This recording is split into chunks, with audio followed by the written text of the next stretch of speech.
So RLC பேசிட்டு இருக்கோம். ஏசியோட lecture 3ல நம்ம இருக்கோம். ஆர்எல்சி ரெசிஸ்டார், இண்டக்டார், கெப்பாசிட்டர், இது மூணும் சேர்ந்தது தான் ஆர்எல்சி. Resistor, inductor, capacitor. இங்க டிராப் ஆகிற வோல்டேஜ் விஆர், இங்க டிராப் ஆகிற வோல்டேஜ் விஎல், இங்க டிராப் ஆகுறது விசி. அப்ப ரிசல்டன் வோல்டேஜ் வேணும்னா root of VR square plus VL minus VC the whole square. இங்க இருந்து அடிக்கடி கேட்கிற சம் என்ன தெரியுமா? VL equal to 100 volt, VC equal to 100 volt. ரைட்டா? அப் விஆர் வந்து 100 volt. Find the value of V வந்து இன்புட் வந்து V equal to V nought sine omega t 100 volt. Find the value of விஆர்னு கேட்கிறேன். ஒரு விஷயத்த தெரிஞ்சுக்கோங்க, எப்பெல்லாம் விஎல்லையும் விசியும் ஈக்குவல்னு நீங்க பாக்குறீங்களோ அப்பெல்லாம் வியும் விஆரும் ஈக்குவலா இருக்கும். பாருங்க, 0 VR square root V equal to VR. அடிக்கடி கேட்கிற சம்ப NEET physics. VL equal to விசியா இருந்தா இன்புட் வோல்டேஜ் வந்து விஆரா இருக்கும். ரைட்டா? ஸோ அங்கிருந்து இசட் ஃபார்முலா பாருங்க. Z equal to root of R square plus XL minus XC the whole square. இந்த சம்ல இது ரெசிஸ்டன்ஸ் ஆர், இது இண்டக்டன்ஸ் எக்ஸ்எல், கெப்பாசிட்டன்ஸ் எக்ஸி, இது மூணுத்தையும் கொடுத்துட்டு இதோட இசட் வேல்யூ கேட்குறாங்கன்னா நீங்க என்ன பண்ணுவீங்க? Z equal to root of R square plus XL minus XC the whole ஸ்கொயர்னு போட்டுருவீங்க. ரைட்டா? அப்ப எக்ஸ்எல்லும் எக்ஸியும் ஈக்குவல்னு கொடுத்தாங்கன்னா இசட்டும் ஆரும் ஈக்குவல்னு புரிஞ்சுக்கோங்க. இந்த ரெண்டு ஐடியா தெரிஞ்சுக்கிட்டா உங்களால எல்லா சம்மையும் ஈஸியா எழுத முடியும். சம்ம படிக்கும் பொழுதே விஎல்லும் விசியும் ஈக்குவலா இருக்கான்னு பாரு, எக்ஸ்எல்லும் எக்ஸியும் ஈக்குவலா இருக்கான்னு பாரு. அப்படி ஈக்குவலா இருந்ததுன்னா அந்த டேர்ம் ஃபுல்லா 0 ஆயிடும், கேன்சல் ஆகிடும். அப்ப மீதி இருக்கிறது கண்டிப்பா இந்த ஆரா தான் இருக்கும். ப்ராப்ளம் சால்விங் ஐடியாவில் ரொம்ப ரொம்ப இம்பார்ட்டன்ட் இந்த இடம். கத்துக்கிட்டீங்களா? ரைட். அடுத்தது ஆர்எல் சர்க்கியூட் சொல்லி கொடுங்க சார். நேத்தே உங்களை ஒரு வேலை செய்ய சொன்னேன், கண்டிப்பா நானா நீ செஞ்சிருக்க மாட்டேன், எனக்கு நல்லா தெரியும். ஏன்னா உன்னை பத்தி எனக்கு மட்டும்தான் நல்லா தெரியும். ஆர்எல் சர்க்கியூட் ஒரு ரெசிஸ்டாரும் ஒரு இண்டக்டாரும் மட்டும்தான் இருக்கும். அப்படி இருந்தா இதுக்கு பேரு ஆர்எல் சர்க்கியூட். டைரக்டா ஃபார்முலா எழுதுறேன். இது போர்டுக்கு கிடையாது, நீட் அண்ட் ஜேக்கு மட்டும்தான்.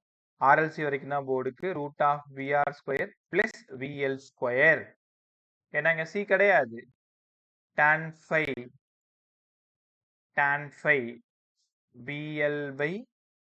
VL minus VC by VR, VC கிடையாது. Z root of R square plus XL square. இங்க tan phi XL by R. ரைட்டா? ஸோ நீங்க கொஸ்டினை ரீட் பண்ணும் பொழுது அது ரெசிஸ்டார் இண்டக்டார் சர்க்கியூட்டான்னு கண்டுபிடிச்சிடணும். ரெசிஸ்டார் இண்டக்டார் சர்க்கியூட்டான்னு கண்டுபிடிச்சிட்டிங்கன்னா ஈஸியா உங்களோட வேலையை நீங்க முடிச்சிடலாம். tan phi equal to XL by R. இந்த ரெண்டு ஈக்குவேஷன் பாருங்களேன், இதுல இருந்து நிறைய சம் பார்க்கலாம் நீங்க. R square XL omega square L square எழுதலாமா? tan phi omega L by R எழுதலாமா? இன்னும் ஒரு படி மேல போயிட்டு ஆர் ஸ்கொயர் ஒமேகாவுக்கு பதிலா 2 பை நியூ. உங்க எல்லாருக்கும் தெரியும் ஒமேகாவுக்கு பதிலா 2 pi nu 4 pi square nu square L square எழுதலாமா? இங்க tan phi ஒமேகாவுக்கு பதிலா 2 pi nu L by R. உன்னோட திறமை தான். கொஷினுக்கு தகுந்த மாதிரி ஃபார்முலாவை கிரியேட் பண்ணிக்க வேண்டியதா, மாத்திக்க வேண்டியதுதான். ரைட்டா? ஆர்எல்னாலே சி இருக்காது. கவனிச்சியா? ஆர்எல்னாலே சி இருக்காது. சரி, இதோட டயக்ராம் எப்படி இருக்கும்? ஆர்எல் விஆர் இங்க இருக்கும், விஎல் இங்க இருக்கும், விசி இங்க இருக்காது. ரைட்டா? அப்போ ரிசல்டன்ட் வோல்டேஜ் வி வேணும்னா வழக்கம் போல 90 degree V equal to root of VR square plus VL square. கத்துக்கிட்டீங்களா? இம்படன்ஸ் டயக்ராம் எப்படி போடுறது? Resistance, inductive reactance, impedance Z, tan phi phi. இங்க Z equal to root of R square plus XL square. ரைட்டா? Board பசங்க கண்டிப்பா நீங்களும் படிக்கணும். But problem சால்விங்க்கு ரொம்ப ரொம்ப இம்பார்ட்டன்ட். ஆர்எல்னா சி இருக்காது. ஆர்எல்னா சி இருக்காது. பார்த்துக்கிட்டீங்களா? அப்ப ஆர்சி வேணும்னா எல் இருக்காது. Right? Darshan good evening. Hema good evening. Good evening sir. Good evening sir. Right. ஏன் டைமுக்கு வர மாட்டீங்களா நீங்க? மணி என்ன ஆகுது? Harshan, Hema, network issue sir. ஏதாவது ஒரு காரணத்தை சார் நான் பாக்கெட்ல லேப்டாப்ல கனெக்ட் பண்ணேன். அது அதான் கனெக்டே ஆகுது. அதான் சொல்றேன்ல, ஏதாவது ஒரு காரணத்தை அப்படியே கையில தூக்கிட்டே சுத்தின்னு இருப்பீங்க. என்ன காரணம் கேட்டாலும் ஒரு பதில டக்குன்னு சொல்லிவிட்டு போயிட்டே இருக்கு. ரைட்டா? ஏன் இந்த வேலையை நீங்க 5:45க்கே செய்யறது, இல்ல 5:50க்கு செய்யறது, கரெக்டா 6 மணிக்கு செய்வீங்க. அது உள்ள வர்றதுக்கு 6:10 ஆகும் இல்ல? ரைட்டா? ஒரே நகைச்சுவை தான் உங்கள்ட்ட. ஆரம்பிச்ச நாள்ல இருந்து முடியிற நாள் வரைக்கும் நீ சும்மா சுத்துறியான்னு பார்த்தா காரணத்தோட தான் சுத்தின்னு கிடக்குறீங்க. ஒரு பை நிறைய காரணத்தை வச்சுட்டு சுத்திட்டு இருக்கீங்க. இன்னும் கொஞ்ச நாள் போனா பெரிய மூட்டையை தூக்கிட்டு சுத்துவீங்கன்னு நினைக்கிறேன் காரணத்துல இல்ல? ரைட். அப்படி இருக்கக்கூடாது. இன் டைம்னா இன் டைம்ல உள்ள இருக்கணும். ரைட். அடுத்தது ஆர்சி சர்க்கியூட்ஸ். ஆர்சி சர்க்கியூட்னா எல் இருக்கக்கூடாது. ரெசிஸ்டார், கெப்பாசிட்டர், ஆர்சி, ஒரு ஏசி, விஆர், விசி. பார்த்த உடனே தெரிஞ்சிருவீங்க. ரிசல்டன்ட் வோல்டேஜ் வேணும்னா VR square plus VC square sir. Tan phi VC by VR. மைனஸ்லாம் போட தேவையில்ல. ஏன்னா உனக்கு டான் ஃபையோட ஜெனரல் ஈக்குவேஷன் என்ன தெரியும்? VL minus VC by VR. அப்ப விசி பை விஆர். இசட் ஓடது root of R square plus XC square. ஏன்னா எக்ஸெல் கிடையாது. யார் யார் இருக்காங்க? ஆர்சியும் தான் இருக்கு. இந்த கொஸ்டினோட tan phi XC by R. எவ்வளவு சம் தெரியுமா? இந்த ரெண்டு ஈக்குவேஷன் தான் ரொம்ப ரொம்ப இம்பார்ட்டன்ட். இசட் ஈக்குவேஷனும் எக்ஸி பை ஆறும் தான். இது எப்படிலாம் மாத்தலாம் பாருங்களேன். கொஞ்சம் நிதானமா கவனிங்க. டான் ஃபை எக்ஸிக்கு பதிலா 1 பை ஒமேகா சின்னு நாங்க படிச்சிருக்கோம் சார். ஆருக்கு ஆறு போட்டோம். இங்க R square plus 1 by omega square C square. ஏன்னா எக்ஸிக்கு பதிலா 1 by omega C square. Tan phi 1 by 2 pi nu C R எழுதலாமா? இங்க root of R square plus 1 by 4 pi square nu square C square எழுதலாமா? அவங்க omega கொடுத்து sum கேட்கிறாங்களா, frequency கொடுத்து சம் கேட்கிறாங்களான்றத கவனமா கவனிக்கணும். அதுக்கப்புறம் தான் எந்த ஃபார்முலா யூஸ் பண்ணணும்னு ஒரு முடிவுக்கு நம்ம வர முடியும். இவ்வளவுதான் ஆர்சி. ஆர்சி சார் டயக்ராம் மறந்துட்டீங்களே. இப்போ டயக்ராம் பாருங்க. ரெசிஸ்டன்ஸ் எப்பவுமே இங்கதான் இருக்கும். இது விஆர்னா இது ஆர். புரியுதா உனக்கு? இது வோல்டேஜ் டயக்ராம், இது இம்படன்ஸ் டயக்ராம். எல்லாம் ஒரே மாதிரி தான் இருக்கும். விசி வழக்கம் போல கீழே இருக்கும். எக்ஸி வழக்கம் போல கீழே இருக்கும். ரிசல்டன்ட் வோல்டேஜ் ஃபை இங்க, ரிசல்டன்ட் இம்படன்ஸ் ஃபை இங்க. மேல சொன்ன formula V equal to root of VR square plus VC square. Tan phi equal to opposite VC by VR. இங்க tan phi opposite XC by R. ரைட்டா? இவ்வளவுதான் வந்து RC. கொஷினை read பண்ணும் பொழுது கண்டுபிடிக்கிறது தான் உன் திறமையே. இது ஆர்எல் சர்க்கியூட்டா ஆர்சி சர்க்கியூட்டான்ட்டு அதை பார்த்ததுமே கண்டுபிடிச்சிடலாம். எ pure resistor and capacitor join together அந்த மாதிரிலாம் ஒரு வார்த்தை வரும். ரெசிஸ்டார் அண்ட் இண்டக்டார் அந்த மாதிரி ஒரு வார்த்தை வரும். ரைட்டா? ஒரே நிமிஷம். இப்போ நான் குரூப்ல ஒரு சம் போடுறேன்.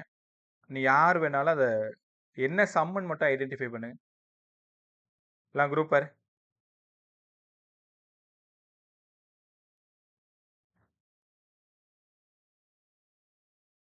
முடிஞ்சுன்னா ஆன்சர் கூட சொல்ல ட்ரை பண்ணு.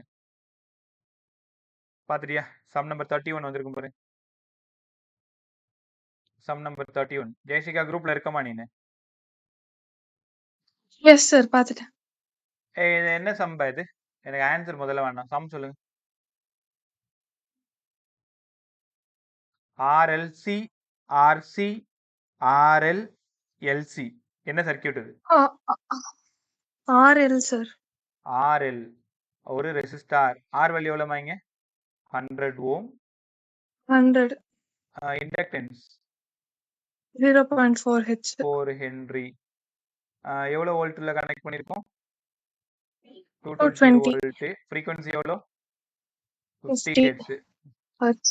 ஃபைண்ட் என்ன கேக்குறாங்க? Face difference between voltage and current கேக்குறாங்க. அதாவது 5 வேல்யூ கேக்குறாங்க. அப்ப tan phi என்ன ஃபார்முலா? இந்த சர்க்யூட்டோட tan phi சொல்லுங்க. XL/R. XL/R. பா உங்களால உணர முடியுதா? tan phi XL/R. Sir L மட்டும் தான் இருக்கே. உனக்கு தான் தெரியும். Omega L/R. ரைட். ஒமேகா கூட இல்லைங்களே சார். அதான் ஃப்ரீக்வென்சி இருக்குல்ல. அப்போ tan phi வேணும்னா omega உடைச்சிருங்க. 2 pi nu L by R. அப்படியே எல்லாத்தையும் சப்ஸ்டிட்யூட் பண்ணுங்க. ஆப்ஷன் பாத்துக்கங்க. பை அவங்க உடைக்கல. எல்லாரும் ஆப்ஷன் பாரு. பை அவங்க அப்படியே வச்சிருக்காங்க. 2 இன்ட்டு பை இன்ட்டு ஃப்ரீக்வன்சிக்கு ஒரு 50 ரூபாய். L வந்து 0.4. 0.4 எப்படி எழுதுவீங்க? 4/10 எழுதலாமா? 4/10. ஏன்னா நீங்க புத்திசாலிகளா இருக்கணும். அங்க போயிட்டு 0.4 பக்கத்துல வச்சுக்கின்னு அதுக்கப்புறம் மல்டிப்ளை பண்றதுலாம் ரொம்ப எனக்கு சொல்றேன். நான் நிஜமாலுமே ஆரம்ப காலத்துல இந்த ஃபிராக்ஷன்ல சால்வ் பண்ணும்போது 0.4 இன்ட்டு 0.4 மல்டிப்ளை பண்ணுவேன். 0.16ன்னு போட்டுருவேன். 0.016 எனக்கு தெரியாது. அந்த அளவுக்கு பொறுமை இருக்காது. அதுக்கப்புறம் தான் இதை எப்படி ஈஸியா ஆக்கணும்னு சொல்லும்பொழுது அது முழு நம்பரா மாத்துறது தான் புத்திசாலித்தனம். தப்பு பண்ண மாட்டேன்றது அடுத்த வருஷத்துல புரிஞ்சுக்கிட்டேன். So 2 pi 50 4/10. ஆரோட வேல்யூ வந்து ஒரு 100 ரூபாய் இல்லையா? 50 2 2 2 4 pi/10 4 pi/10. அப்போ 4 pi/10 ஆன்சர் பே என்ன வரும்? 5/2.5 இல்ல 2 pi/5 அது எந்த ஆப்ஷன் பாருங்க.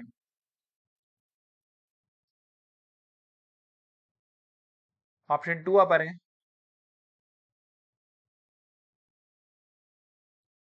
ஆப்ஷன் 2 தானே 0.4. ஆமா 0.4 பை. கரெக்டா? எவ்வளவு ஈஸி பாருங்களேன் சம்மு. இதே மாதிரி தான் உங்க சம் கேட்பாங்க. நீட் சம்மு இதை சால்வ் பண்றது ரொம்ப ஈஸியில.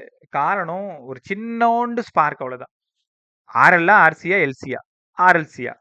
5 வேணுமா? வி வேணுமா? இசட் வேணுமா? எக்ஸ்எல் வேணுமா? எக்ஸி வேணுமா? ஒமேகா வேணுமா? என்ன கொடுத்துருக்காங்க, என்ன கேட்குறாங்க, அவ்வளோதான். ரைட்டா? ஸோ நைட் உட்காந்து இந்த மாதிரி இருக்கிற சம் எல்லாம் நீங்கள் சால்வ் பண்ணிடுங்க. இப்போ அடுத்தது ரொம்ப இம்பார்ட்டண்ட்டாக நான் எல்சிக்குள்ளார போகிறேன். ஆர்எல் ஆர்சி ரொம்ப ஈஸியாக உங்களுக்கு புரிஞ்சிருக்கும். எல்சி கொஞ்சம் கேர்ஃபுல்லாக கவனிக்க வேண்டிய ஒரு டாபிக். LC circuit. சார் அப்போ இதில் ஆர் இருக்காது அதான் சொல்ல வரீங்க? ஆமாம். இந்த இடம் எல், இந்த இடம் சி. எல்சிய ஏசியோட கனெக்ட் பண்ணா இதுக்கு பேரு எல்சி சர்க்கியூட். இங்க டிராப் பண்றது விஎல், இங்க டிராப் ஆகிறது விசி. உங்களுக்கு ஆர்எல்சி டயக்ராம் நல்லா தெரியும். விஎல் விசி விஆர், இங்க ஐ. ஆனா இங்க ஆர் கிடையாது, விஆர் கிடையாது. விஎல்லுக்கும் ஐக்கும் 90, விசிக்கும் ஐக்கும் 90, விஎல்லுக்கும் விசிக்கும் 180. அப்ப ரிசல்டன் வோல்டேஜ் வேணும்னா இங்க பாருங்களேன், உனக்கு நல்லா புரியும். VR square VL minus VC the whole square. சரி, எங்களை ஏமாத்துறீங்க, இங்கதான் ரெசிஸ்டன்ஸே இல்லையே. ஆமா. அப்ப வி வேணும்னா VL minus VC square root போயிடுச்சா? பா உங்களுக்கு புரியுதானே? விஎல் மேல இருக்கு, விசி கீழே இருக்கு. விஎல் தான் பெரியவன்னு நேத்தே சொன்னேன். ரிசல்டன் வி வேணும்னா விஎல் மைனஸ் விசின்னு கத்துக்கணும். ரைட்டா? ரிசல்டன் வேணும்னா விஎல் மைனஸ் விசி. அதே மாதிரி இசட் வேணும்னா XL minus XE. Right? 5 value 90. 5 value 90. என்ன சார் சொல்றீங்க? இந்த பாருங்க, இந்த இடம் 90, இந்த இடம் 90ல. ரைட். இப்போ உனக்கு நான் ரொம்ப ஈஸியா புரிய வைக்கிறேன். நான் கேட்கிற கேள்விக்கு மட்டும் பதில் சொல்லுங்களேன். ஏசி வித் ரெசிஸ்டார் இன் ஃபேஸா? ஏசி வித் இண்டக்டர் 5/2 19 சொன்னா AC with capacitor pi by டூவா. இன்னொன்னு தெரிஞ்சுக்கோங்க, இப்ப கத்துக்கோங்க, ஏசி வித் எல்சி இதோட ஃபேஸும் பை பை டூ தான். இந்த மூணுத்தையும் நீ எப்படி படிப்பியோ தெரியாது, அவ்வளோ important. AC with resistor in phase, AC with inductor I lags pi by two, AC with capacitor I leads pi by two, AC with LC pi by two ஃபேஸோட value. RL RLC RC அதுக்கு வேற மாதிரி போகணும், அதை சொல்லி தரேன். ரைட்டா? உங்களுக்கு ஒரு விஷயம் தெரியுமா, எல்சியில ஒருவேளை எக்ஸ்எல்லும் எக்ஸியும் ஈக்குவலா இருந்தா என்ன சார் ஆகும்? கொஞ்சம் நிதானமா யோசிங்க. இது இண்டக்டார், இது கெப்பாசிட்டர், இப்படி இருக்கு. இதோட ரெசிஸ்டன்ஸ் எக்ஸ்எல், இதோடது எக்ஸி. எக்ஸ்எல்லும் எக்ஸியும் ஈக்குவலா இருந்தா என்ன சார் ஆகும்? இதுக்கு பேரு தான் கண்டிஷன். தங்கங்களா, 10 நிமிஷம் என் டைம் இது. நான் என்னெல்லாம் சொல்றேனோ ரொம்ப அழகா காதுல வாங்க. லேசா நீங்க புரிஞ்சுக்கலனாலும் ஈஸியா ஏமாந்து போயிடுவீங்க. அதனால எத்தனை முறை வேணாலும் கத்துக் கொடுக்குறேன். கண்டிஷன் ஃபார் ரெசோனன்ஸ் இந்த லெசன்ல ஒரு கொஷின் செட்டருக்கு கொஷின் எடுக்கணும்னு தோணுச்சுன்னா, அவர் ஒரு ட்ரெயின்டு டீச்சரா இருந்தாருன்னா அவருக்கு தோணக்கூடிய டாபிக் ரெசோனன்ஸ் டாபிக் தான். அப்புறம்தான் அவர் மற்றது எல்லாத்துக்கும் யோசிப்பார். எனக்கு ரொம்ப நல்லா தெரியும் ஒரு டீச்சர் எப்படி யோசிப்பாங்க, ஒரு கொஷின் செட்டர் எப்படி யோசிப்பாங்க, ஒரு டாபிக்ல யாருக்கு ரொம்ப இம்பார்ட்டன்ஸ் கொடுப்பாங்க. சும்மா ரேண்டமா புக்கை பார்த்து பெரட்டிலாம் கொஷின் சூஸ் பண்ண மாட்டேன். அதனால ஒரு ஒரு பிசிக்ஸ் டீச்சரோட மனநிலைய வச்சுக்கிட்டு தான் இந்த டாபிக் நீங்க கத்துக்கணும். ஒரு டீச்சருக்கு தெரியிற அளவுக்கு இது உங்களுக்கு தெரியணும், அதை விட அதிகமாகவும் தெரியணும். பார்க்கலாமா? Condition for resonance. Condition for resonance அது என்னங்க சார் ரெசோனன்ஸ்? நான் நிறைய கதைக்குள்ளார போனா அப்படியே வளவலன்னு போயிடும்பேன். ரெசோனன்ஸ் அப்படின்னா, நான் இப்பதான்டா உன்னை பத்தி நினைச்சேன், அதுக்குள்ளார நீயே என்னை பார்க்க வந்துட்ட. உடனே என்ன சொல்லுவீங்க? ஆமா, நம்ம 2 பேரோட ஃப்ரீக்குவன்சியும் மேட்ச் ஆகுது. இப்பதான் உனக்கு ஃபோன் பண்ணணும்னு நினைச்சேன், நீ உடனே எனக்கு ஃபோன் பண்ணிட்ட. நம்ம 2 பேரோட ஃப்ரீக்குவன்சியும் மேட்ச் ஆகுது. 2 ஃப்ரீக்குவன்சி மேட்ச் ஆனா அதுக்கு பேரு தான் ரெசோனன்ஸ். Condition for resonance. ரெசோனன்ஸ்னாலே கண்ணை மூடி யோசிங்க, எக்ஸ்எல் ஈக்குவல் டு எக்ஸியா தான் இருக்கும். இண்டக்டிவ் ரியாக்டன்ஸும் கெப்பாசிட்டிவ் ரியாக்டன்ஸும் ஈக்குவல் ஆயிடும். இது கண்டிஷன் ஃபார் ரெசோனன்ஸ். ரைட்டா? இப்ப என்ன ஆகுது பாருங்க. Condition for resonance I equal to ஜென்ரலா V by Z. V by இசட்டுக்கு பதிலாக எக்ஸ்எல் மைனஸ் எக்ஸி. ரெண்டும் ஜீரோ ஈக்குவலா இருந்தா ஜீரோ ஆயிடும். கரண்ட் இன்ஃபினிட்டியா? இங்கதான் ஒரு ரகசியம் மறைஞ்சிருக்கு. உங்ககிட்ட கேட்குறேன், ரெசோனன்ஸுக்கு கண்டிஷன் சொல்லுப்பான்னு கேட்குறா. எக்ஸ்எல் ஈக்குவல் டு எக்ஸின்னு சொல்லிடுற. அதுக்கப்புறம் நீ என்ன சொல்லணும் தெரியுமா? Impedance becomes minimum, current becomes maximum. இந்த கண்டிஷன் தான் கண்டிஷன் ஃபார் ரெசோனன்ஸ். எல்லாரும் ஒரு டைம் படிங்க, ஒரு நிமிஷம் படிங்க. ரெசோனன்ஸ்னாலே உனக்கு ஞாபகம் வர வேண்டிய விஷயம் XL equal to XE, impedance becomes minimum, current becomes maximum. இதுதான் கண்டிஷன் ஃபார் ரெசோனன்ஸ். நல்ல விஷயம் தானே. ரெசிஸ்டன்ஸ் குறைஞ்சு கரண்ட் அதிகமானா நமக்கு லாபம் தானே. Impedance becomes minimum, current becomes maximum. ரைட்டா? ஓகே, அப்படிங்க வாங்க. எக்ஸ்எல் ஈக்குவல் டு எக்ஸியா இருக்கும்பொழுது என்ன நடக்கும் பாருங்க.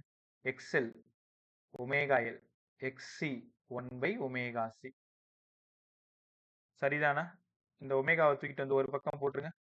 Omega square 1/LC, omega 1/√LC. பாருங்க எவ்வளவு இம்பார்ட்டன்ட் தெரியுமா இந்த ஈக்குவேஷன். நிறைய சம் கேட்பாங்க போர்டு, தென் நீட். இதுல கம்பாரிசன் கொஸ்டின் அதிகமா கேட்பாங்க. நான் சொல்லும் போதே நீங்க கண்டுபிடிச்சிருப்பீங்க கம்பாரிசன் கொஸ்டின் இவன் என்ன பண்ணுவான்னு உனக்கு தெரியும். ஸோ ஒமேகாவுக்கும் எல்சிக்கும் இன்வெர்ஸ்லி ப்ரொபோர்ஷனல் ரூட். L1 கொடுத்துருவாங்க, C1 கொடுத்துருவாங்க. ஃபர்ஸ்ட் கெப்பாசிட்டர், ஃபர்ஸ்ட் இண்டக்டர், ரெண்டாவது கெப்பாசிட்டர், ரெண்டாவது இண்டக்டர் கொடுத்துட்டு ஆங்குலர் ஃப்ரீக்வன்சியோட ரேஷியோ கேட்பாங்க. இன்வர்ஸ்லி 2னா கீழே 2 இருக்கும், 1னா மேல 1 இருக்கும். மறந்துடாத, டைரக்ட்லியா இருந்தாதான் 1 1 1 2 2 2 அப்படின்னு இருக்கும். ரைட்டா? சமீபத்திய நீட் பிசிக்ஸ், சமீபத்துல ஒரு 5 வருஷம் 2019 பக்கமா கிளாஸ்ல பேசிட்டு இருக்கும் பொழுது இந்த சம்மோட டவுட் ஒமேகா 1/√LC. இப்போ ஒரு கொஸ்டின் கேட்குறாங்க, யூனிட் ஆஃப் எல்சி என்னன்னு கேட்குறாங்க. எனக்கு இந்த ஃபார்முலா தெரியாது. ப்ரீவியஸ் இயர் பேப்பரை டிஸ்கஸ் பண்ண சொல்றாங்க கிளாஸ்ல ஸ்பெக்ட்ரால.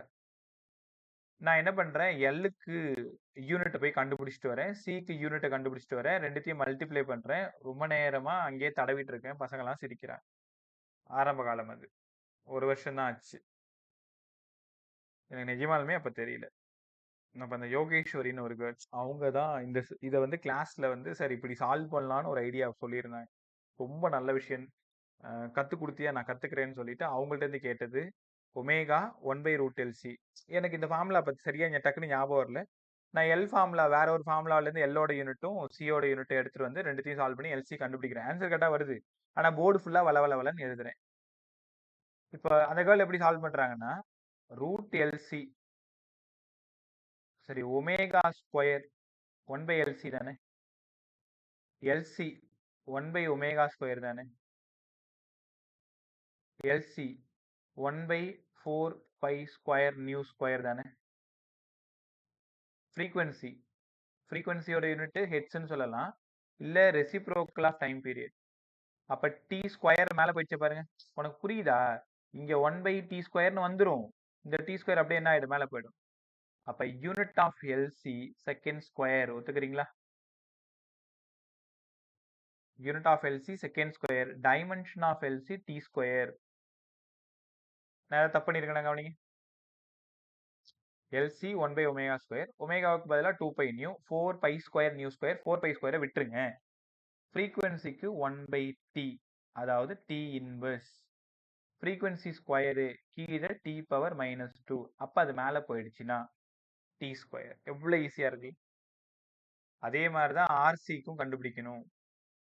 நம்ம போய் தனியாக ஆர் தனியாக சி அதெல்லாம் எடுத்துகிட்டு வரக்கூடாது. ரைட்டா? ஸோ அப்போ இங்கேருந்து எல்சியோட யூனிட்டை இந்த மாதிரி கற்றுக்கிறது ரொம்ப நல்லது. XL = XC தான் பேசிட்டு இருக்கோம் இல்லையா? இங்கே பாருங்க, ஒரு நிமிஷம். XL = XC, omega = 1/√LC. இதில் டைரக்ட் சம்மு அப்படி இல்லைன்னா ரேஷியோ சம்மு. ரெடியாரு சால்வ் பண்ண கற்றுக்கோங்க. ஒமேகாவுக்கு பதிலாக 2π நியூ 1/√LC எழுதலாம், நியூக்கு பதிலாக 1/2π√LC எழுதலாமா? அப்போ ஃப்ரீக்வன்சி, ஆங்குலர் ஃப்ரீக்வன்சி கேட்டாலும் எல்சி வேணும், ஃப்ரீக்வன்சி கேட்டாலும் எல்சி வேணும். Inductance L 40 henry, capacitance 60 henry, ஏதோ ஒன்று கொடுத்துட்டு sir 60 farad. Find the value of frequency of LC. Frequency கேட்குறாங்களா, ஆங்குலர் ஃப்ரீக்வன்சி கேட்குறாங்களான்னு கவனிச்சு பார்க்கணும். அதுக்கப்புறம் தான் நீங்கள் முடிவுக்கு வரணும். ரைட்டா? இப்போ யாராவது சொல்லுங்க. இப்போ கண்டிஷன் ஃபார் ரெசோனன்ஸ்ன்னு சொல்லிட்டா உனக்கு ஞாபகம் வர வேண்டியதுலாம் என்னென்ன சொல்லுங்க பார்க்கும்.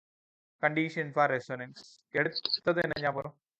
frequency match ஆகணும், ஃப்ரீக்வன்சி மேட்ச் ஆகணும். அதுக்கப்புறம் z minimum இருக்கணும், Z மினிமமாக இருக்கணும். அதுக்கப்புறம் I maximum இருக்கணும், impedance becomes minimum, current becomes maximum. அதுக்கப்புறமா முக்கியமாக சொல்ல வந்தது சொல்லி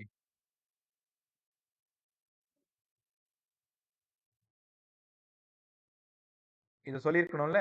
இதானமா மெயின். XL school. Yes. சொல்ல கண்டிஷன் ஃபார் ரெசோனன்ஸ்னாலே XL = XC, ஒமேகா உடைச்சிட்டிங்கன்னா 1/√LC, ஃப்ரீக்வன்சியை உடைச்சிட்டிங்கன்னா 1/2π√LC. ரைட்டா? Lingesh, good evening. Good evening sir. ஏன் அவ்வளோ லேட்டு? சார் ஆதார் கார்டு அப்பா பேர் மாற்றத்துக்காக போகணும் சார். ரைட். ஸோ நீ கேட்ட லெசன் இஎம்ஐ கேட்டிருந்த, ஏசி கேட்டிருந்த, இஎம்எஸ் கேட்டிருந்த. எப்பக்குள்ள கேட்டிருந்த சார்? இந்த 3 லெசன் தானே கேட்டேன். ஆமா சார். எப்போ கேட்டேன்? எத்தனாம் தேதிக்குள்ள கேட்டேன்? கரெக்டா தெரியலையே சார். டேய் 4 அப்ப 21 கேட்டேன். இல்ல 21 21க்குள்ள கேட்டேன் சார். கேட்டிருந்தேன். ரைட். இப்ப ஆல்ரெடி இஎம்ஐஸ் முடிச்சிட்டோம். ஏசி இஎம்ஐ இன்னும் கொஞ்சம் இருக்கு. கரெக்டா? ஆமா சார். ரைட். இந்த டைம் உன் டெஸ்ட் ஸ்கோர் என்னன்னு நான் பார்க்குறேன். ஸோ ஒமேகாவுக்கு பதிலாக 1/√LC, ஃப்ரீக்வன்சிக்கு பதிலாக 1/2π√LC கற்றுக்கிட்டீங்களா பே? ரைட். அடுத்தது Q ஃபேக்டர். இப்போ condition for resonance, RLC, RC இது எல்லாத்தையும் உங்களுக்கு நான் கற்றுக் கொடுத்துட்டேன். இப்போ ரொம்ப முக்கியமாக பவர் போகணும். அந்த பவரை எவ்வளோ சொல்லவே மறந்துட்டேன் நான். Power in and AC.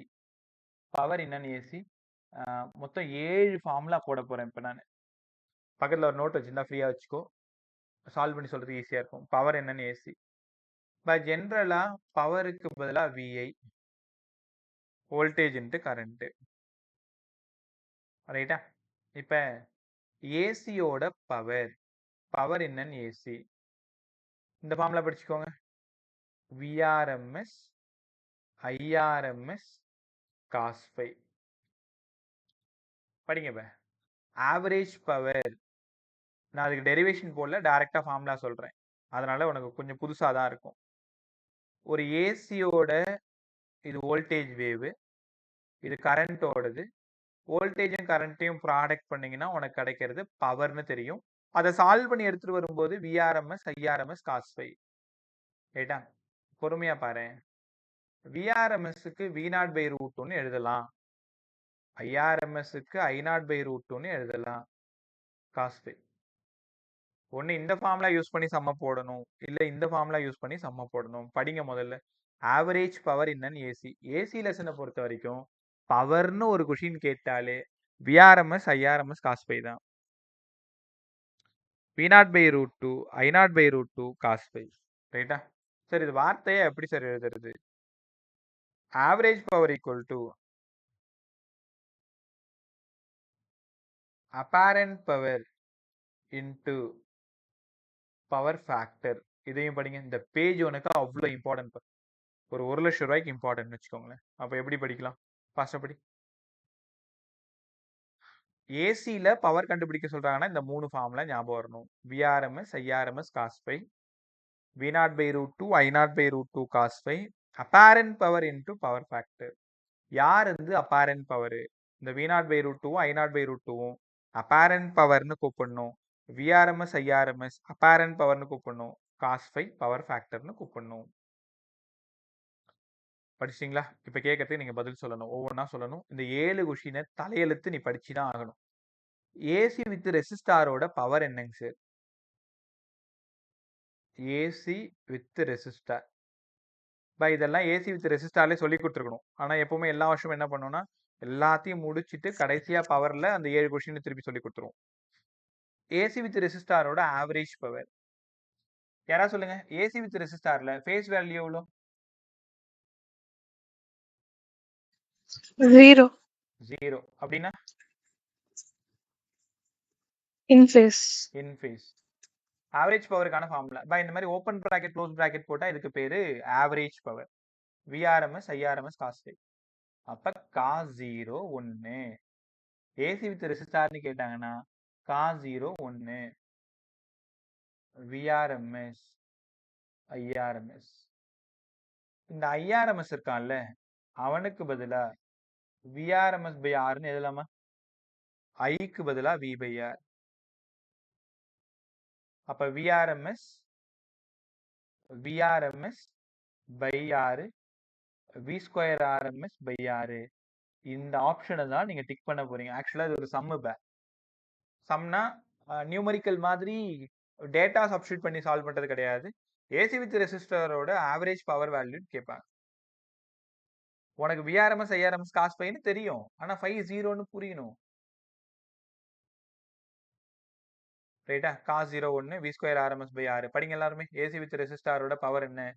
We square RMS by R. V square RMS by R. இது ஏசி வித் ரெசிஸ்டார். அடுத்தது இப்போ 3 கொஷினை ஒன்னா சொல்லி தர போறேன். AC with inductor, AC with capacitor, AC with inductor, இல்லைன்னா ஏசி வித் கெப்பாசிட்டர், இல்லைன்னா ஏசி வித் எல்சி. யாராவது கெஸ் பண்றியா? ஏன் இந்த 3 கொஸ்டினையும் நான் ஒண்ணா சொல்லி தரணும்னு நினைக்கிறேன்?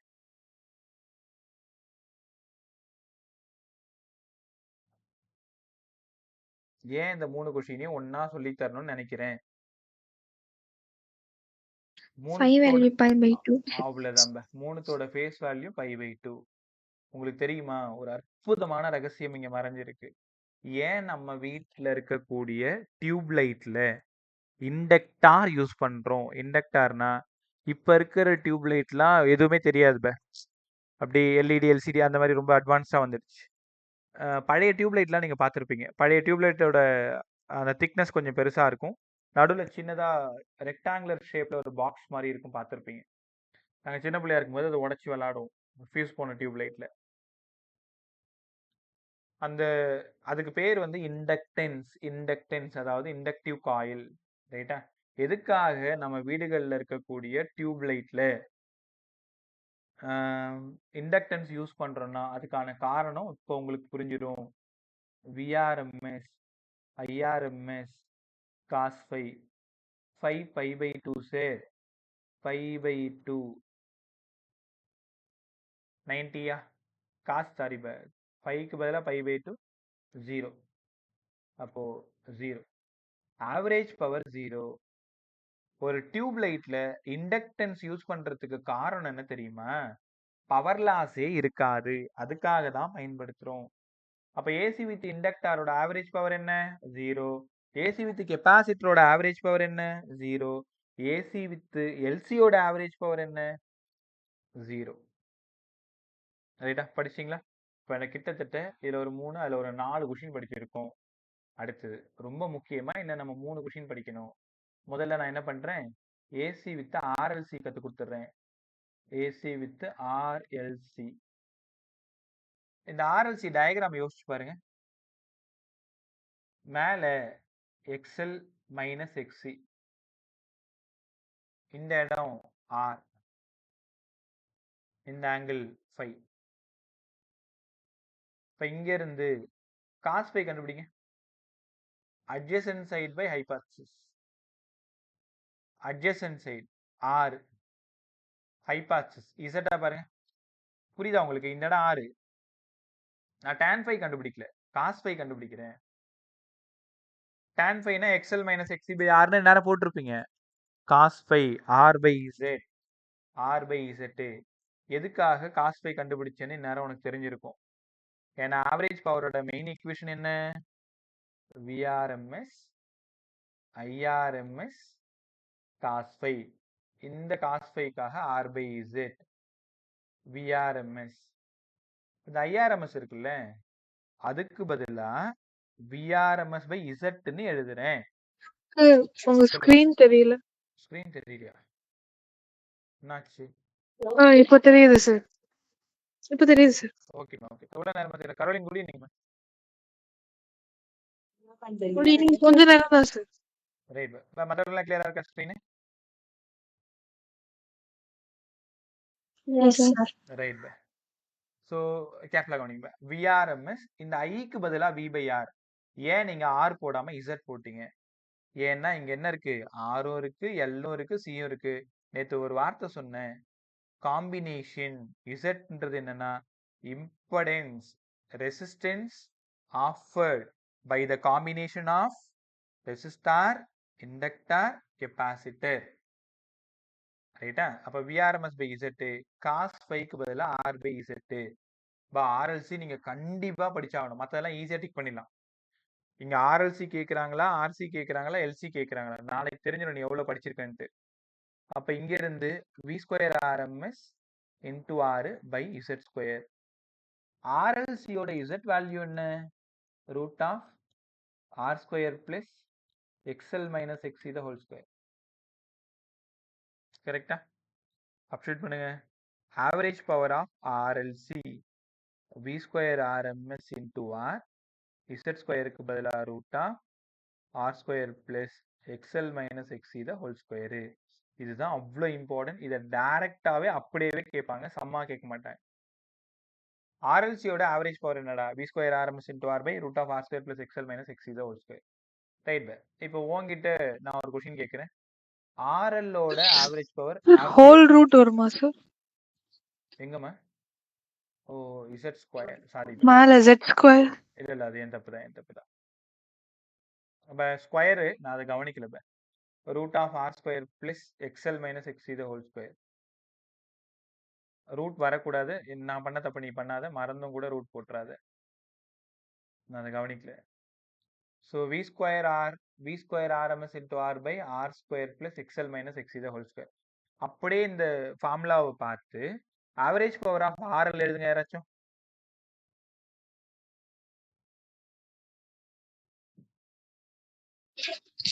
R square plus XL square. அவ்வளவுதான். இதே R LA இருந்தா C வரக்கூடாது, C செத்து போயிடும். R CA இருந்தா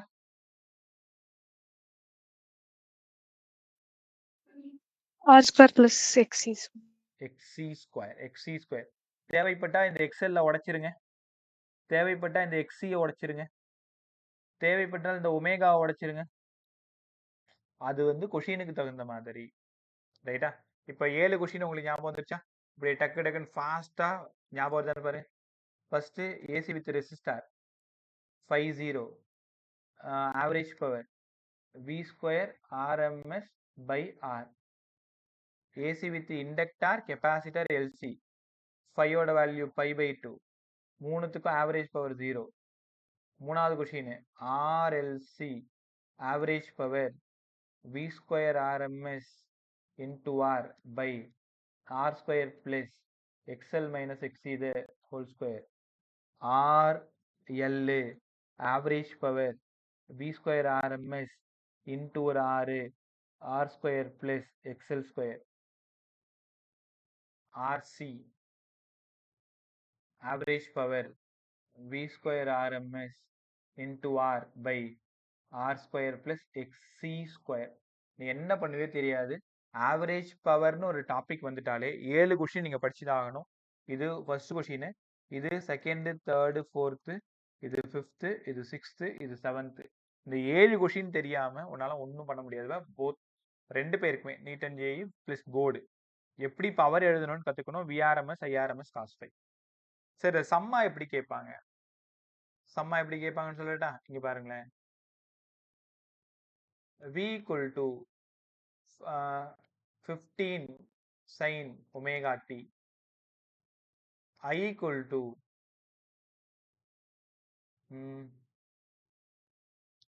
30 sin omega t plus pi by plus ஒரு pi by 4. Find the value of average power னு கேக்குறேன்.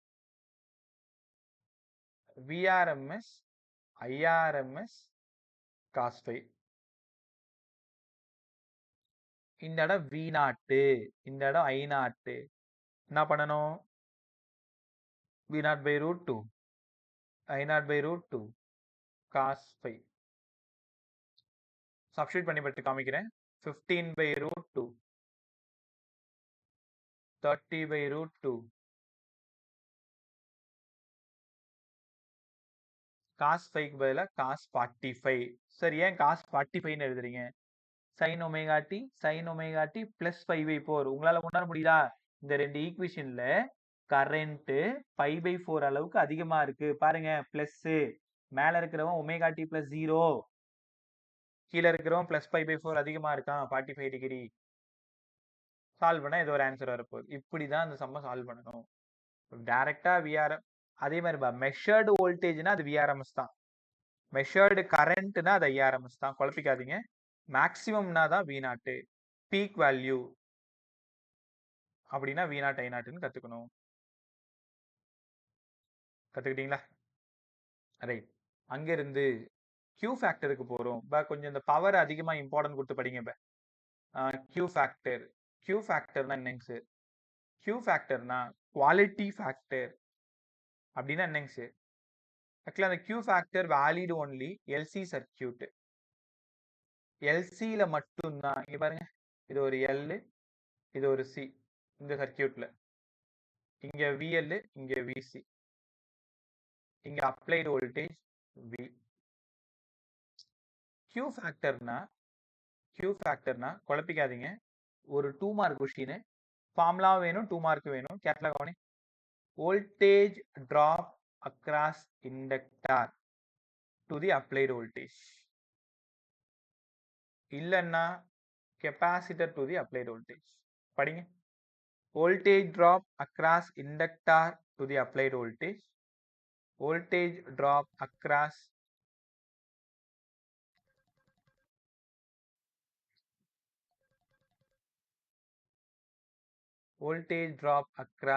capacitor to the applied voltage. Voltage drop across inductor to the applied voltage. Right அப்ப VL by V, VC by V ன்னு கத்துக்கணும். இப்ப அடுத்து என்ன பண்றேன்னு பார்த்துட்டே வாங்க. வார்த்தையாவா எழுத கத்துக்கணும். Q equal to VL by V இல்லன்னா VC by V. டெரிவேஷன் பண்ணலாமா? VL க்கு பதிலா IXL, V க்கு பதிலா IR, VC க்கு பதிலா IXC, V க்கு பதிலா IR, I. So XL by R, XC by R, XL omega L by R, XC 1 by omega C R. இதெல்லாம் மேல இருக்குமே, புரிஞ்சுச்சா? ஒமேகாவுக்கு பதிலா 1 by root LC, குழப்பிக்காத L by R. ஒமேகாவுக்கு பதிலா இப்பதான் படிச்சோம் 1 by root LC. ஒமேகாவுக்கு பதிலா 1 by root LC CR. இந்த ஒரு எல்லுக்குள்ளார 2 ரூட் எல் இருக்கு. அப்போ ஒரு ரூட் எல்லும் ஒரு ரூட் எல்லும் போயிடுச்சு. ரிமைனிங் என்ன இருக்கு பாருங்க, 1 by R root of L by C.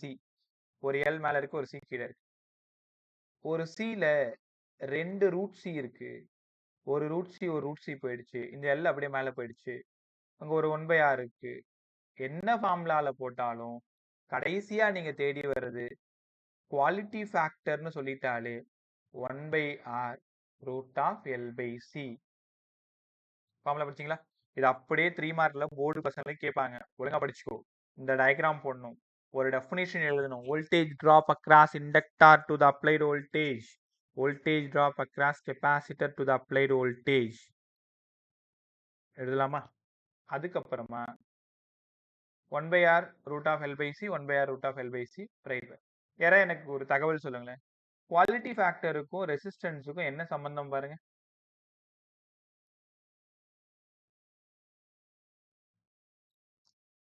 Quality ஃபேக்டருக்கும் Inversely proportional. Inversely proportional. அப்போ ரெசிஸ்டன்ஸ் ஹையா இருந்தா குவாலிட்டி ஃபேக்டர் கம்மியா இருக்கும். குவாலிட்டி ஃபேக்டர் கம்மியா இருக்கும். ரெசிஸ்டன்ஸ் கம்மியா இருந்தா குவாலிட்டி ஃபேக்டர் அதிகமா இருக்கும். குவாலிட்டி ஃபேக்டர்னா என்ன தெரியுமா? நீங்க ஒரு எஃப்எம் கேக்குறீங்கன்னு வச்சுக்கோங்க. ஒரே நிமிஷம் இருங்க மேடம், கிளாஸ்ல இருக்க. ஒரு 7:05 கூப்பிட்டுருவா. 10 மினிட்ஸ்மா மேடம், ஒரு 10 மினிட்ஸ்ல கூப்பிட்டுருவா. கிளாஸ் முடிச்சு கூப்பிட்டுறேன். தேங்க்யூ.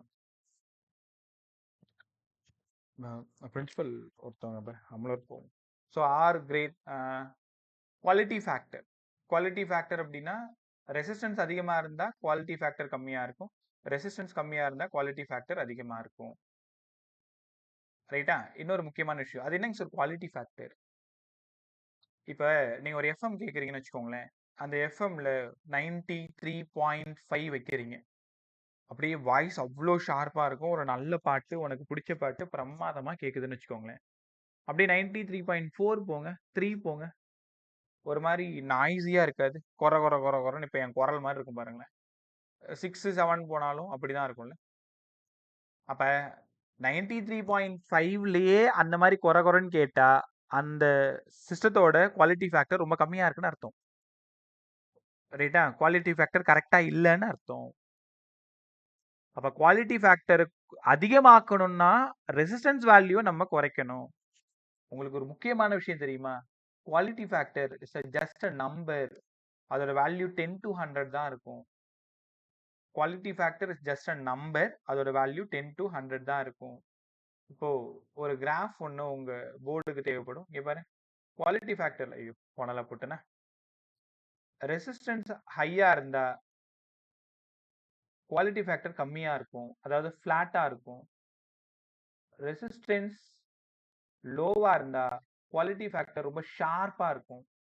இப்ப நீங்க ஒரு மொபைல்லயே ஒரு நல்ல பாட்டு கேட்குறீங்க, டிவில ஒரு பாட்டு கேட்குறீங்க, இல்ல இந்த சவுண்ட்ஸ் வர்றது எல்லாத்துலயுமே இந்த குவாலிட்டி ஃபேக்டர் இருக்கும். அப்ப குவாலிட்டி ஃபேக்டர் Qவோட value 1/6 root of L by C. ஆரை மட்டும் நீங்க கவனமா செக் பண்ணிக்கணும். ஆர் ரொம்ப கம்மியா இருந்தாதான் குவாலிட்டி ஃபேக்டர் அதிகமா இருக்கும். இதோட ஏசி லெசன் கம்ப்ளீட் ஆகுது. ரைட்டா? ஸோ இன்னும் நம்ம பேச வேண்டியது இஎம்ஐல வந்து 2 டாபிக் பேசணும். ஒன்று கப்ளிங் பேசணும். இன்னொன்று வந்து டிரான்ஸ்ஃபார்மர் பேசணும். பேசிடுவோமா? 6:53 ஒரு 7:05 7:10 நான் உங்களுக்கு முடிச்சு கொடுத்துறேன். இதோட ஏசி கம்ப்ளீட் ஆகுது. இந்த ஏசியில் இந்த வீடியோவில் தான் அந்த இஎம்ஐயோட கண்டினியூவேஷனும் இருக்கும். தேவைப்பட்டா ஏசியோட 3rd லெக்சரில் லாஸ்ட்டாக பார்த்துக்கோங்க. இஎம்ஐ மியூச்சுவல் இண்டக்ஷன் எல்லாமே பேசிட்டோம் இல்லையா? அடுத்தது fashion of coupling. Fashion of கப்ளிங்னா இங்கே பாருங்களேன், இப்போ நம்ம ஃபேன் இருக்குல்ல, அந்த ஃபேனு ஒரு வீணா போன ஃபேன் வீட்டில் இருந்ததுன்னா உடச்சு பாரு. அதில் என்ன பண்ணியிருப்பாங்கன்னா 2 காயில் வைண்ட் பண்ணியிருப்பாங்க. ஒரு காயில் இப்படி இருக்கும், இன்னொரு காயில் இப்படி இருக்கும், ஒரு காயில் மேல இன்னொரு காயில் வைண்ட் பண்ணியிருப்பாங்க. ரைட்டா? ஏன் சார் ஒரு காயின் மேல இன்னொரு காயின் வைண்ட் பண்ணணும்? அப்பதான் மியூச்சுவல் இண்டக்ஷன் ஹையா இருக்கும். மியூச்சுவல் இண்டக்ஷன் ஹையா இருக்கும். மியூச்சுவல் இண்டக்ஷன் அதிகமா இருந்தாதான் ஃப்ளக்ஸ் வேல்யூ அதிகமா இருக்கும், நமக்கு இஎம்எஃப் நல்லா கிடைக்கும். இங்க பாருங்களேன், ஒரு காயில் இப்படி இருக்கு, ஒரு காயில் இப்படி இருக்கு. இதுக்கு பேரு 90 டிகிரி ஃபேஷன், இதுக்கு பேரு 0 டிகிரி ஃபேஷன். அப்போ காயில எப்படி வைண்ட் பண்ணா இஎம்எஃப் நமக்கு நல்லா கிடைக்கும்? ஃபேனு, மிக்சி, கிரைண்டரு, எந்த மோட்டருக்கு காயில் கட்டினாலும் ஒரு காயில் மேலதான் இன்னொரு காயில வைண்ட் பண்ணுவாங்க. ஒரு காயில்ல தான் கரண்ட்டை கொடுப்பாங்க. அது அது அந்த காயில ஃப்ளக்ஸ் சேஞ்ச் ஆகும். அதனால பக்கத்து காயில லிங்க் ஆகும். அதனால இஎம்எஃப் இன்டியூஸ் ஆகும். அப்போ ஒரு காயில் மேல இன்னொரு காயில அப்படியே 0 டிகிரி ஃபேஷன்ல தான், ஒரே ஆக்சிஸ்ல தான் வைண்ட் பண்ணணுமே தவிர 90 டிகிரி ஃபேஷன்ல எல்லாம் வைண்ட் பண்ண கூடாது. இது ஒரு முக்கியமான விஷயம். அடுத்தது இங்க பாருங்களேன்,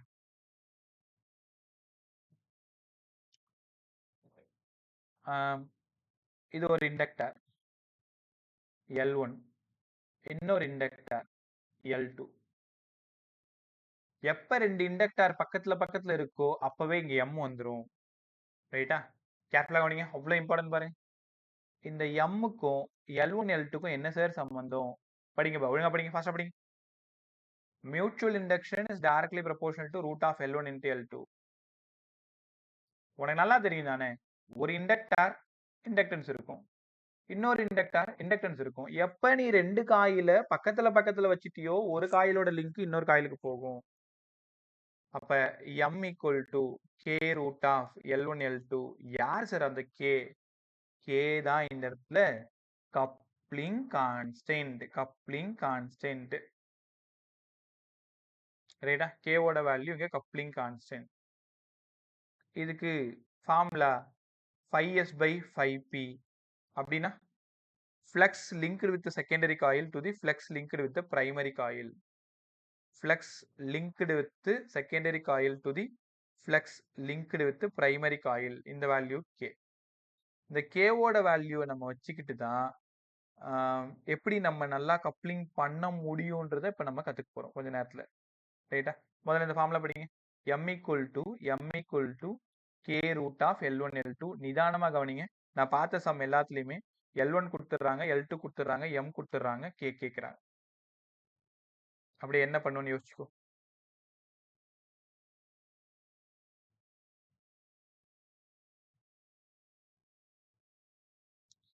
என்ன பண்ணுவீங்க இப்ப?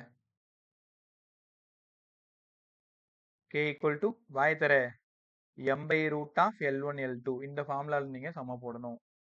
K = M/root of L1 into L2ன்னு கத்துக்கணும். ரைட்? அடுத்தது இன்னொரு சின்ன விஷயம் மட்டும். இந்த K வேல்யூ எவ்வளவு சார் இருக்கலாம்? இந்த K ஓட வேல்யூ இருந்தா 1 விட கம்மியா இருக்கும், 0 விட அதிகமா இருக்கும். இப்படி இருந்தா இந்த கப்ளிங்கோட பேரு ரியல் கப்ளிங். ரியல் கப்ளிங்னா நார்மல் கப்ளிங்னு அர்த்தம்.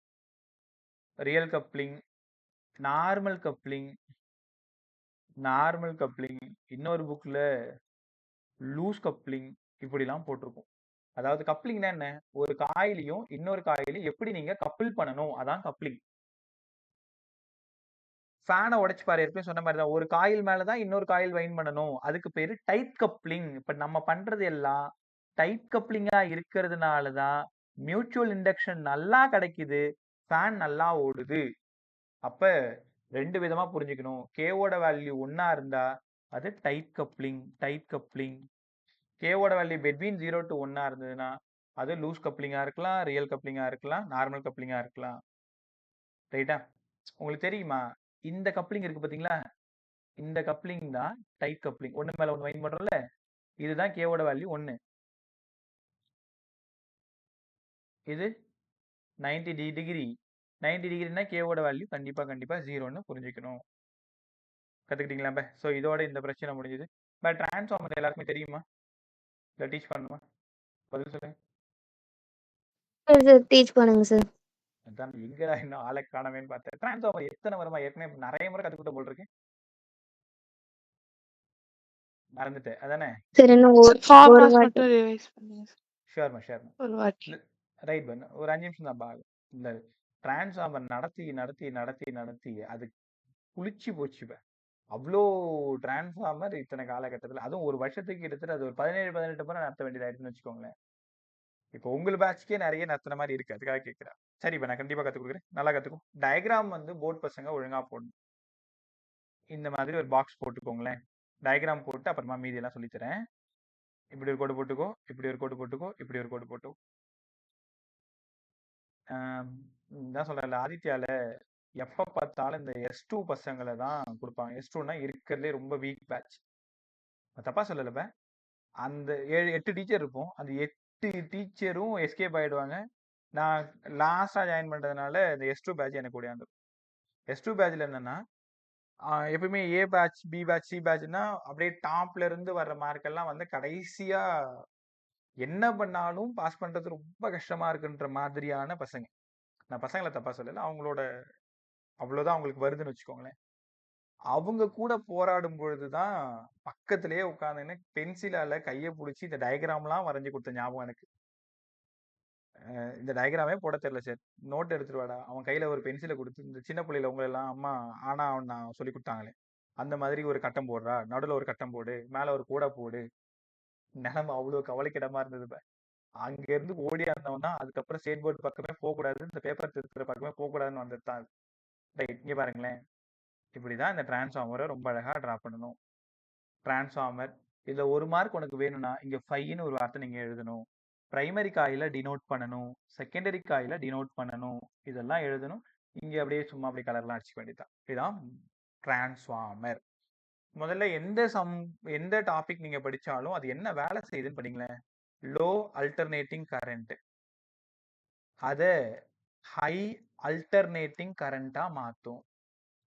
Low alternating voltage high alternating வோல்டேஜா மாத்தும்.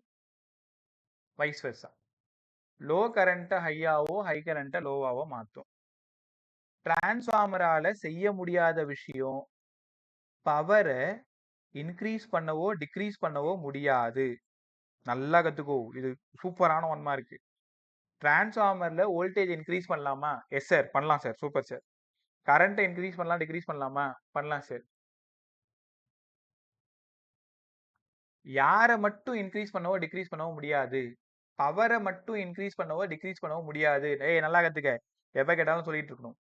டிரான்ஸ்ஃபார்மர்ல பவரை மட்டும் இன்க்ரீஸ் பண்ணவோ டிக்ரீஸ் பண்ணவோ முடியாது. பட் ஸ்டெப் அப்னா லோ வோல்டேஜா ஹை வோல்டேஜா மாத்தும், ஸ்டெப் டவுன்னா ஹை வோல்டேஜா லோ வோல்டேஜா மாத்தும். ரைட்டா? நல்லா கத்துக்கிட்டீங்களா? இதான் ஃபர்ஸ்ட். அடுத்தது இதோட பிரின்சிபல் சொல்லி கொடுங்க சார். இதோட பிரின்சிபல் வந்து மியூச்சுவல் இண்டக்ஷன். மியூச்சுவல் இண்டக்ஷன், இன்னொன்னு இஎம்ஐ. இந்த 2 தான் இதோட பிரின்சிபல். பிரின்சிபல்னு டாபிக் கொடுத்து இந்த 2 பாயிண்ட் எழுதணும், அப்பதான் 1 மார்க் உங்களுக்கு கிடைக்கும். டயக்ராமுக்கு 1 மார்க், மியூச்சுவல் இண்டக்ஷன் இஎம்ஐ, பிரின்சிபலுக்கு 1 மார்க். மியூச்சுவல் இண்டக்ஷன்னா ஒரு காயில கரண்ட் போகுது, அதனால பக்கத்து காயில லிங்க் ஆகுது, அதனால பக்கத்து காயில ஃப்ளக்ஸ் சேஞ்ச் ஆகுது, அதனால இஎம்எஃப் இன்டியூஸ் ஆகுது. ரைட்டா? அதே மாதிரி EMI electromagnetic induction, there is change in flux associated with the coil, EMF is induced. அதான் நம்ம இதோட பிரின்சிபல். டயக்ராம் பேசிட்டோம் இல்லையா? அடுத்தது 3வது மார்க்குக்கு என்ன எழுதணும்? EMF induced. நான் எழுதி கொடுக்கறது அப்படியே போய் எழுது. Per turn in the primary coil. EMF induced per turn in the primary coil is equals to EMF induced per turn in the secondary coil. இந்த லைனுக்கு ஒரு மார்க் கொடுப்பாங்க. In the secondary coil. Sir புரியலையே. இங்க பாருங்களேன். Primary காயிலோட winding P1 P2, secondary காயிலோட CS1 CS2. Turn மாறலாம். இதுல 10 இருக்கலாம், இல்ல 20 இருக்கலாம். ஆனா ஒரு டர்னுக்கு எவ்வளோ EMF இன்டியூஸ் ஆகுதோ, காதுல வாங்க. பிரைமரி காயில்ல ஒரு டர்னுக்கு எவ்வளோ EMF இன்டியூஸ் ஆகுதோ அதே தான் செகண்டரி காயில்லையும் இன்டியூஸ் ஆகும். அப்ப இது வார்த்தையா எப்படி எழுதணும்? இந்த லைன் எழுதலாம், உனக்கு ஒரு mark cut. EMF induced per turn in the primary coil equal to EMF induced per turn in the secondary coil. EMF induced per turn in the primary coil equal to EMF induced per turn in the secondary coil.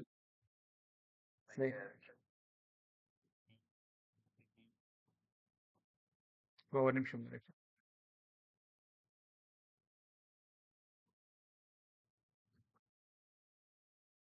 பாப்பா சாப்பிட்டது, நான் தொடவே இல்லை.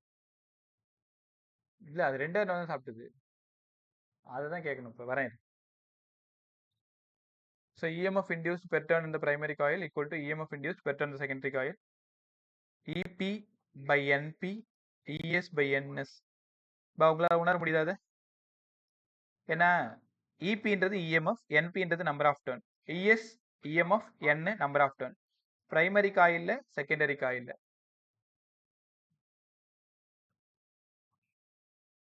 Right by. So இதுல இருந்து நமக்கு என்னங்க sir வேணும்?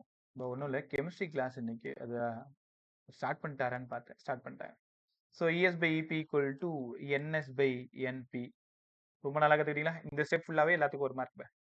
அடுத்தது இப்போ 3 ஸ்டெப் சொல்லியிருக்கோம். ஒன்று டயக்ராம், என்ன வேலை பண்ணுதுன்னு சொல்லியிருக்கேன், என்ன பிரின்சிபல்னு சொல்லியிருக்கேன். ரொம்ப முக்கியமான point, EMF induced in the per turn the primary coils, per turn the secondary coil. அடுத்தது முடிய போகுது, கிளாஸ் முடிய போகுது. Input power equal to output power. For ideal transformer,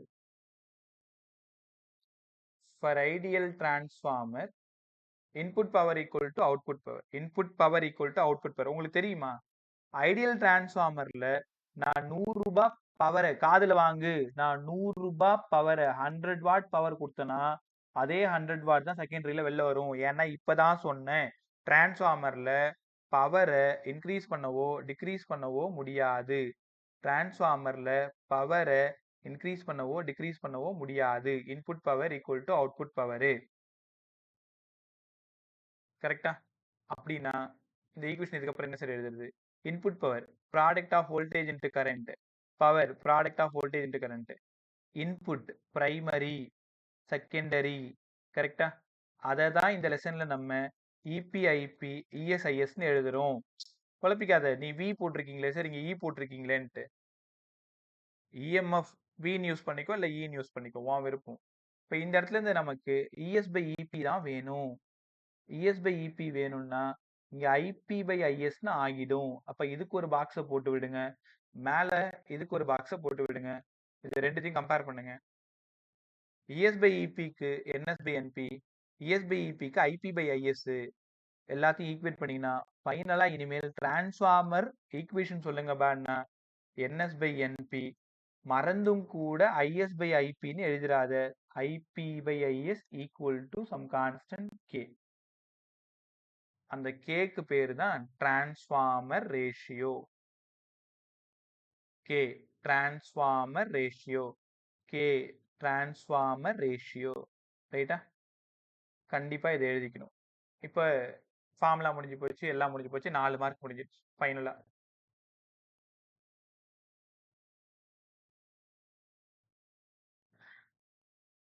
முடிஞ்சிச்சு. வரேன், இல்ல கீழே போயிருக்கேன். வரேன். கேவோட வேல்யூ 1 விட அதிகமா இருக்கு. கேவோட வேல்யூ 1 விட அதிகமா இருந்தா அதுக்கு பேரு ஸ்டெப் அப் டிரான்ஸ்ஃபார்மர். கேவோட வேல்யூ 1 விட கம்மியா இருந்தா அதுக்கு பேரு ஸ்டெப் டவுன் டிரான்ஸ்ஃபார்மர். கேவோட வேல்யூ ஈக்குவல் டு 1 இருந்தா இதுக்கு பேரு ஐடியல் டிரான்ஸ்ஃபார்மர். இந்த மூணுத்தையும் நீங்க கண்டிப்பா எழுதணும். இன்னொரு முக்கியமான விஷயம், யாரா சொல்லுங்க பாரு. ஸ்டெப் அப் டிரான்ஸ்ஃபார்மர்னா இந்த இஎஸ் வேல்யூ எப்படி இருக்கும், என்எஸ் வேல்யூ எப்படி இருக்கும், ஐபி வேல்யூ எப்படி இருக்கும், சும்மா சொல்லுங்க.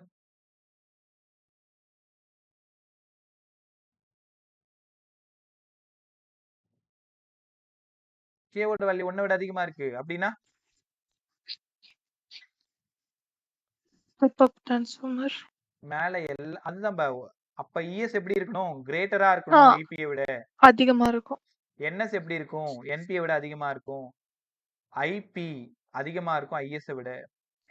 இத ரெண்டுத்தையும் கவனிச்சு பாருங்க. இனிமேல் உங்ககிட்ட ஸ்டெப் அப் டிரான்ஸ்ஃபார்மர் கேட்டாங்கன்னா by increasing voltage decreasing current. நல்லா தெரிஞ்சுக்கோங்க, ஸ்டெப் அப் டிரான்ஸ்ஃபார்மர்ல வோல்டேஜ் அதிகமா இருக்கும், கரண்ட் கம்மியா இருக்கும். பாருங்க, இஎஸ் அதிகமா இருக்கு, ஐஎஸ் கம்மியா இருக்கு. பை இன்க்ரீசிங் வோல்டேஜ் டிக்ரீசிங் கரண்ட்னு கேட்டாலே என்ன டிரான்ஸ்ஃபார்மர் இது? Step up transformer. Step up transformer.